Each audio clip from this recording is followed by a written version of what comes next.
Hey everybody, this is Jim at SP500chart.com. It is over the weekend here. It's September 15th, 2012. And I'm going to do a little video a little different. I'm going to just look at some stock charts, some things that I've been looking at for a while and that are interesting. Some are bullish, some are bearish, some are individual stocks, and some are going to be indexes. But before we do it, just need to remind you, as always, that the website in this video are for educational purposes only. Nothing stated at the site or in this video is intended to be used as investment advice. I can draw lines on charts, but you have to draw your own conclusions from your own research. And you need to make investment decisions that are suitable for your personal financial situation. If you're 73 years old and you're living on a fixed income, I wouldn't put all of my money right now in Facebook. Okay, so but if you are 30 and you got some money that you can live without, who knows? So anyway, I'm not saying Facebook, but you get the picture. I am not a licensed financial professional, so disregard what I just told you, or at least put it in perspective. But I am a guy who draws lines on charts. So let's take a look at a few things. Okay, the first chart we're looking at is Sirius XM Radio. And this is a stock that I have made some trades on in the past, done fairly well with it. I don't think I've had a losing trade in it. And as we were going into last fall, I noticed this inverted head and shoulders right here that really kind of broke out, not on a lot of volume, but it did what it was expected to do. And then when it sold off, it came right back to where the best placement of the neckline would be, which was about $1.80. Then it started to head back up. Well, there is another, and let me move this line where it really should be. We got another sort of inverted head and shoulders shape going on here. And with Sirius, where it finally broke over this area roughly at about 240, something like that. You can see that it broke on up, got up to about 260, high 260s, and then it sold back a bit, mid 260s. But I think this move right here may have been technically significant because it got us over this almost horizontal trend line that really turned it back pretty strongly on two occasions. Additionally, if we look for a volume cue, there you have it. This breakout took place on strong volume.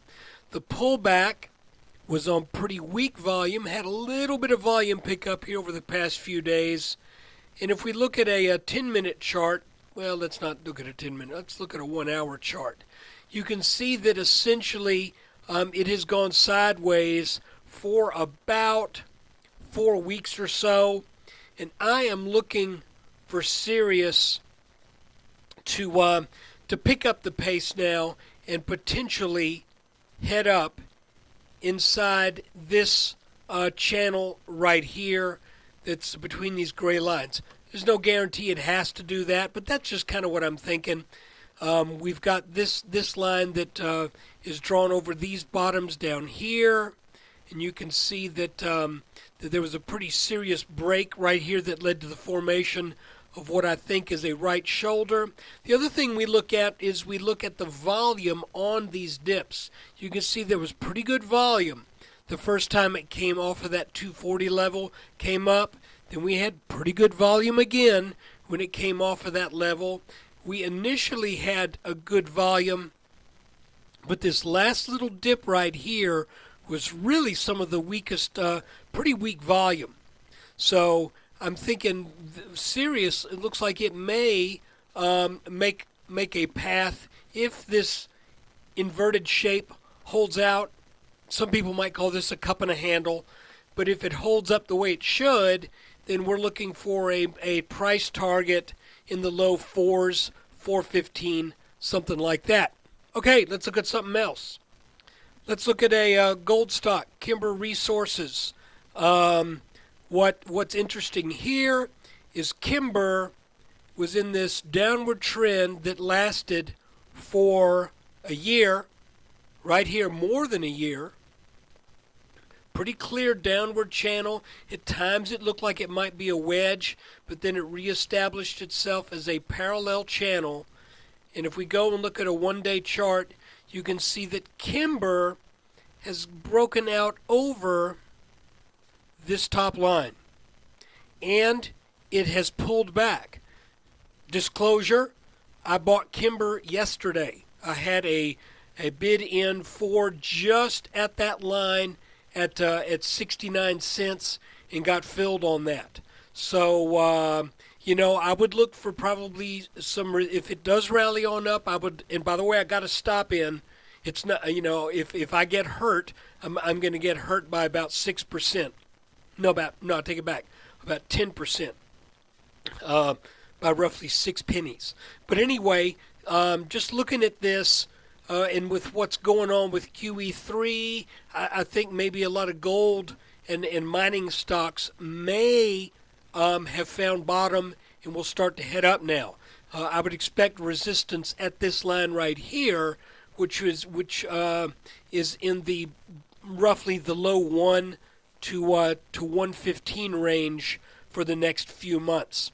So this could be a nice 50% gainer, roughly. So 45, 50% gainer. Let's look at another gold stock. PZG, Paramount Gold and Mining. These guys just keep finding gold, but the market has yet to reward them for what they have found.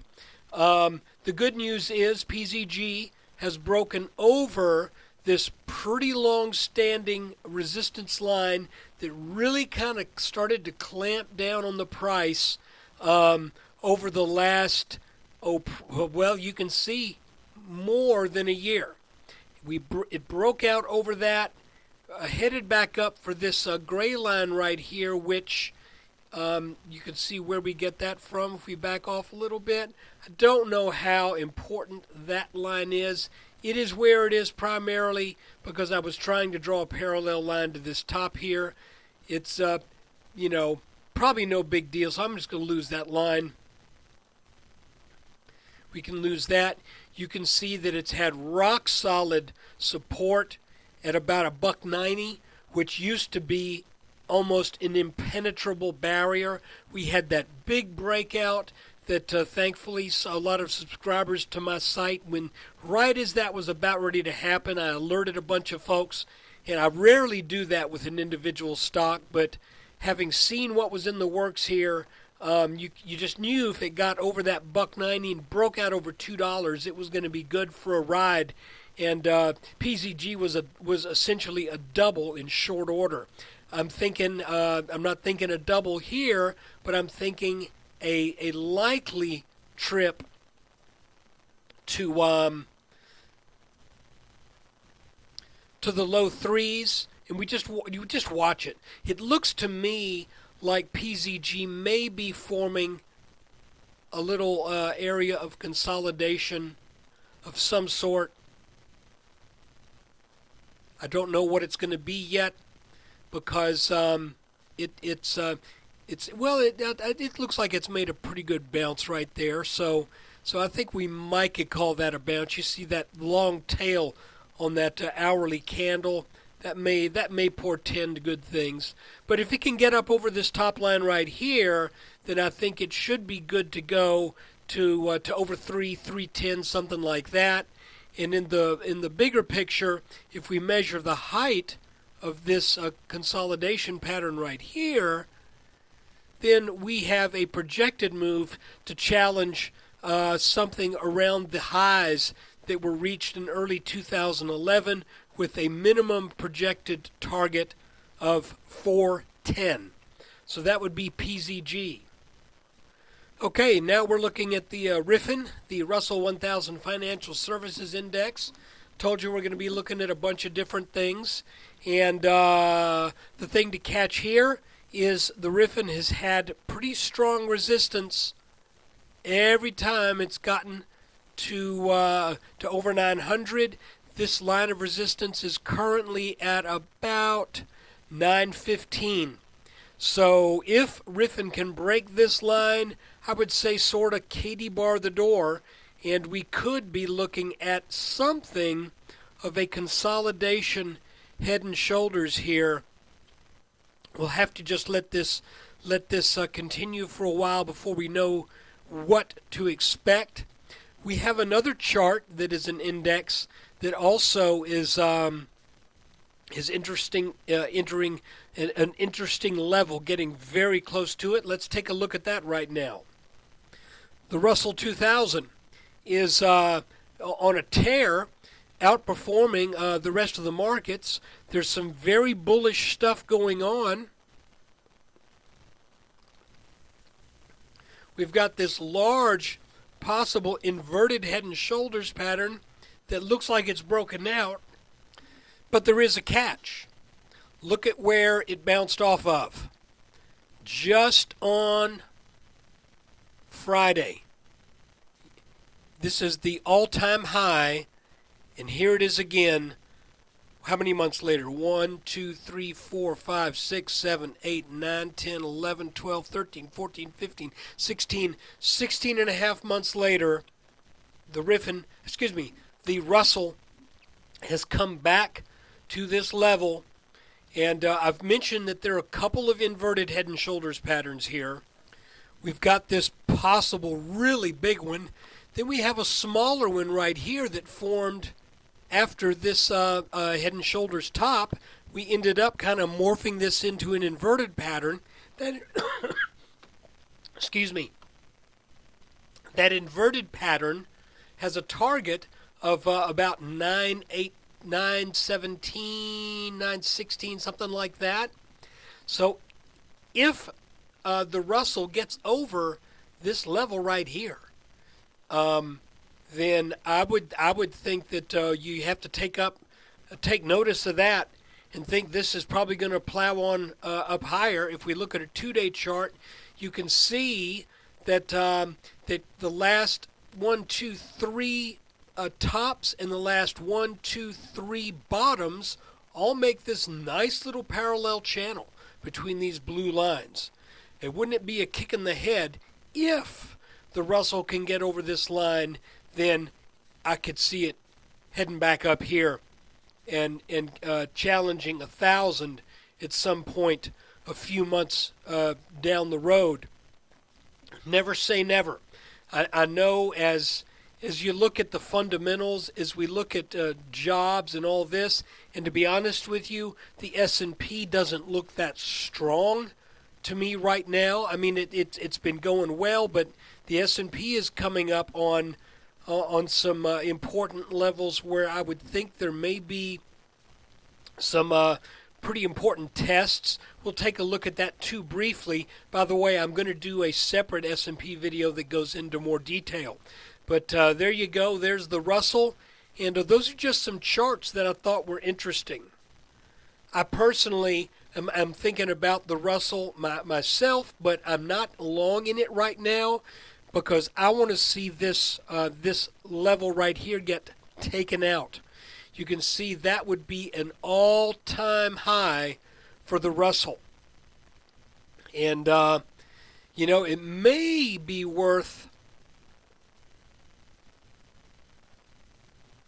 doing this too. That doesn't make that much of a difference.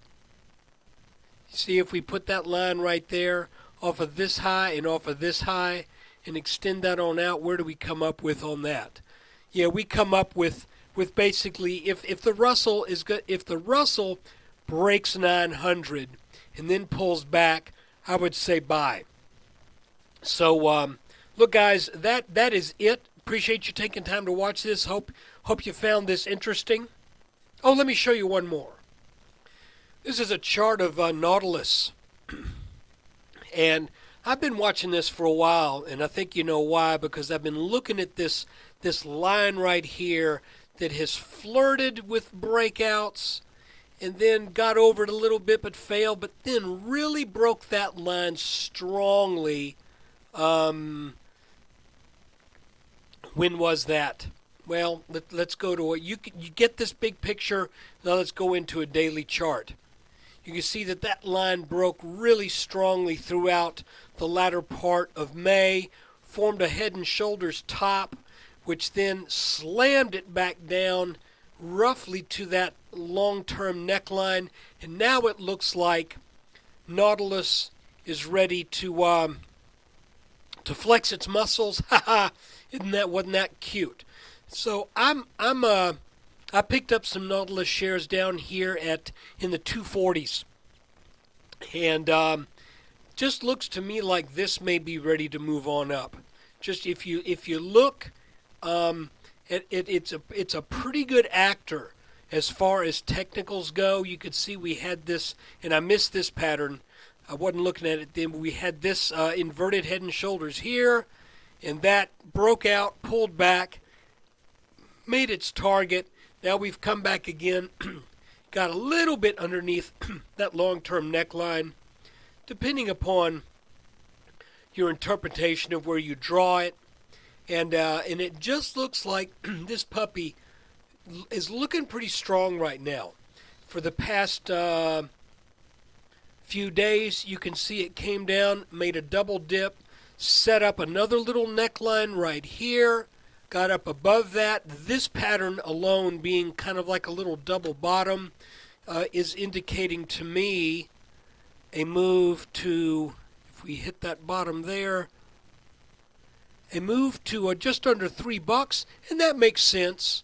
But if that were to get extended, I could see hitting some gap resistance in the low threes, possibly hitting that gap resistance right here. But in the long run, I would expect Nautilus to be one of those stocks that maybe you look at somewhere down the road, like some of these other specialty retail stores. I'm thinking maybe even Select Comfort being one, where you look at it and you go, "Daggum, look, that thing went from 50 cents to over $3 in a little bit more than a year, consolidated here, and now could it possibly go from 240, where I would think this pattern, even though this is a down-sloping neckline, I would not be surprised at some point down the road to see a return to test this broken support line right here." And what I'm saying is, if you're in this stock and at some point it were to get back into the low teens, then I would think you'd probably say, well, that's been quite a ride. But you can see once this support broke, it never got back tested. So there's two more lines to keep in mind with Nautilus. This one, both of these, all of these long-term trend lines show that Nautilus has a ways to go before we get to either some area in the high ones, 8 range, something like that, or taking that out, then potentially the low mid-teens. So just worth keeping an eye on. If you look at extending this last peak here, that may be a worthwhile litmus test to the validity of this move. That if Nautilus can make it over this this line that is now currently at roughly 340 or something like that, if we get a move that takes that out, then I would say look for a pretty good move out of this stock. And again, that's based upon how nice a big long pattern this is, and we are now over it. If we bring up our volume, We don't see extremely high volume on that breakout, but it's not bad. I think the volume was probably, above average, not tremendous. So do your own due diligence, and exercise caution as always. But I'm kind of excited now that this stock is over this neckline. Looking quickly at the S&P, this orange channel is what I'm really using as the thing to watch for me personally. A break of this bottom line should set up a downward leg. Right now, the move over the last 2 days, I'll be honest with you, as strong as it is, anytime you break out of the top of an already rising channel, well, I will say this, anytime I see that happen, I get suspicious, okay? Whenever that happens, I start to feel like this is irrational exuberance. The controlled move up has now been piled on with a bunch of folks jumping in, and so I'm a little suspect at what took place, particularly on Friday, with that move that temporarily got up to, how high did it go? Almost 1475. Okay? But if you're long, hang with it until this breaks. Then it's decision time. So I'll do a more involved S&P 500 chart, and we'll get it up at Rant Finance too. So look, guys, thanks for taking time out of your day to watch this video. And I want to remind you that if you are interested in this kind of technical analysis, come by sp500chart.com. Check it out. See what we have to offer. I do a daily S&P 500 video update, and it's been real interesting doing this over the past couple of years. And if you want to subscribe, think about it. It's pretty cheap.